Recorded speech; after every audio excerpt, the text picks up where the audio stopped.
તો અસામાજિક તત્વો સામે હવે પોલીસે લાલ આંખ કરી છે। અમદાવાદમાં એક લિસ્ટ તૈયાર થઈ ચૂક્યું છે અને લિસ્ટના આધારે હવે અસામાજિક તત્વોને શોધવામાં આવી રહ્યા છે। બુટલેગરો સામે કાર્યવાહી થઈ રહી છે। કુખ્યાત અસામાજિક તત્વોને બુટલેગર સામે કાર્યવાહી થઈ રહી છે। એમસી આરોપીઓના ગેરકાયદેસર બાંધકામ પણ તોડી પાડ્યા છે। જે પણ અસામાજિક તત્વો છે તેમના બાંધકામ તોડવામાં આવી રહ્યા છે। સરદારનગરમાં બુટલેગરનું જે ગેરકાયદેસર બાંધકામ છે તેને તોડી પાડવામાં આવ્યું। એએમસી અને પોલીસની ટીમ અહીંયા ઉપસ્થિત રહી હતી। અમદાવાદમાં અસામાજિક તત્વો અને બુટલેગરો સામે કાર્યવાહી કરવામાં આવી રહી છે।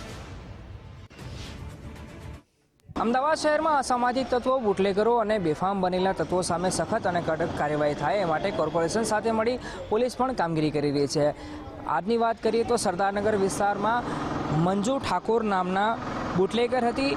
એ બુટલેગરના ઘરે પહેલો માળ ગેરકાયદેસર રીતે બાંધવામાં આવ્યો હતો, જેને લઈને કોર્પોરેશન દ્વારા આ બાંધકામ ઇલીગલ બાંધકામ દૂર કરવામાં આવી રહ્યું છે, જેના માટે પોલીસની પણ મદદ લેવામાં આવી રહી છે। હોળીના દિવસે વસ્ત્રાલ વિસ્તારમાં અસામાજિક તત્વોનો આતંક સામે આવ્યો હતો। એ બાદ હવે પોલીસ કોઈપણ પ્રકારની બાંધછોડ કે છૂટ નથી રાખવા માંગતી અસામાજિક તત્વોને લઈને, બુટલેગરોને લઈને, બેફામ બનેલા તત્વોને લઈને, જેને કારણે જ પોલીસની મદદ સાથે હવે અમદાવાદ શહેરમાં જે અસામાજિક તત્વોની યાદી તૈયાર કરવામાં આવી છે, બેફામ બનેલા લુખ્ખા તત્વોની યાદી તૈયાર કરવામાં આવી છે, એમની કમર તૂટે એ માટે એમના ઇલીગલ બાંધકામ દૂર કરવામાં આવી રહ્યા છે। જેના ભાગરૂપે સરદારનગર પોલીસ સ્ટેશન હદ વિસ્તારમાં કુબેરનગરમાં આવેલ મંજુ ઠાકોર નામની બુટલેગર છે, એને ઇલીગલ બાંધકામ કર્યું હતું પહેલા માળે, એ દૂર કરવામાં આવી રહ્યું છે। કેમેરા પર્સન વાય મોહન સાથે અર્પિત દરજી, ગુજરાત ફર્સ્ટ, અમદાવાદ।